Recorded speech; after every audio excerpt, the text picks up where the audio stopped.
Minutes ago, reports began circulating of another strike targeting Israel's most critical aviation hub, Ben Gurion Airport. The same airport, the same runways, the same gateway that millions depend on to enter and to leave.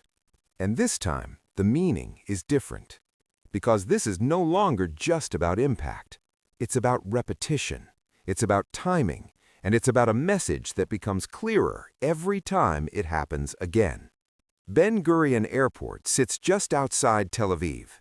It is not just infrastructure. It is not just a civilian terminal.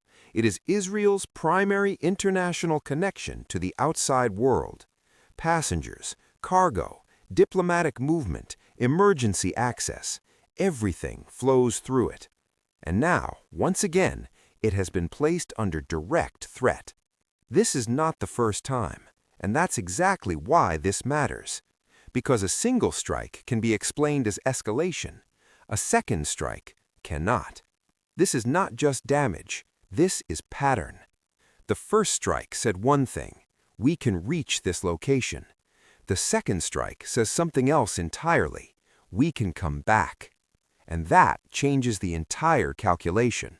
Because infrastructure can be repaired, runways can be rebuilt, systems can be restored, but a target that can be hit repeatedly is no longer just infrastructure. It becomes a liability. And that is where the strategy begins to reveal itself.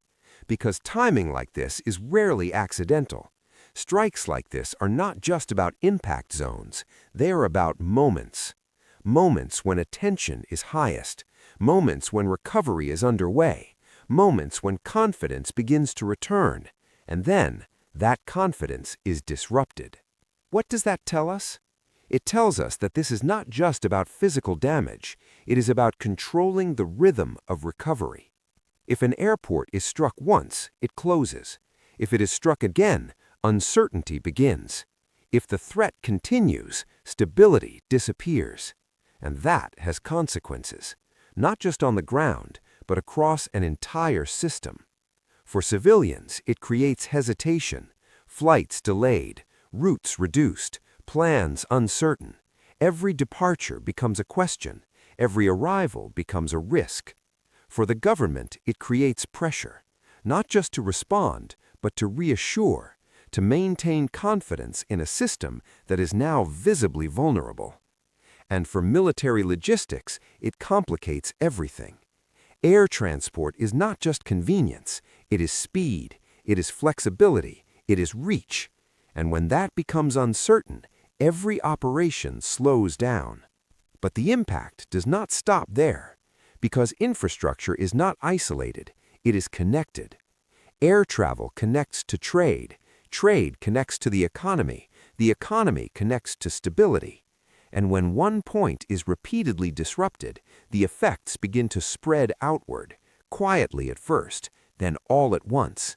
This is how pressure builds, not through a single decisive moment, but through sustained disruption. And that brings us to the larger picture. Modern conflict is no longer just about territory, it is about systems. Systems that allow a country to function, to connect, to operate normally. And when those systems are targeted, the objective is not always destruction. Sometimes it is something else. Not to break everything at once, but to make normal operation impossible over time. Because a system under constant threat does not collapse immediately. It adapts, it strains, it slows, and eventually it struggles to keep up. So this moment, this second strike, is not just another headline. It is part of a pattern that raises a deeper question. If critical infrastructure can be targeted again and again, if recovery itself becomes vulnerable, if stability depends on systems that cannot operate without interruption, then what does normal even look like anymore? And more importantly, how long can that system continue to function under that kind of pressure? Let me know what you think. Do repeated strikes like this signal escalation or a long-term strategy of sustained disruption? If you want more breakdowns like this, make sure you subscribe and like the video, because this situation is still unfolding.